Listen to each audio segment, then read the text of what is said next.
The more you ignore this problem, the bigger the problem becomes. Most specifically, you're going to lose range of motion, you're going to lose strength, which is going to lead to your inability to do things that require overhead activity. Hi, I'm Dr. Adelsheimer with Regenexx Pittsburgh, Southwestern Pennsylvania's premier provider of interventional orthopedics and orthobiologic procedures.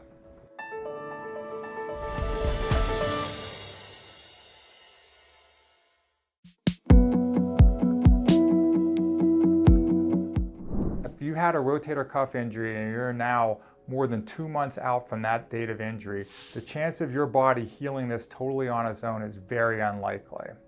If you ignore this problem, you're going to lose function. Most specifically, you're going to lose range of motion, you're going to lose strength, which is going to lead to your inability to do things that require overhead activity, even as simple as showering, washing your hair, and putting an item up on the shelf.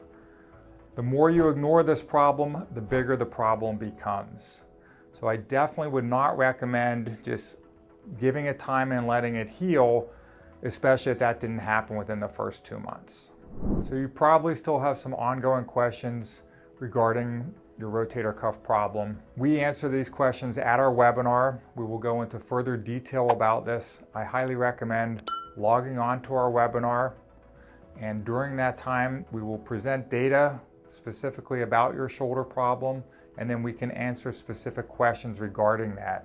The link to register for our free upcoming webinar is in the caption below.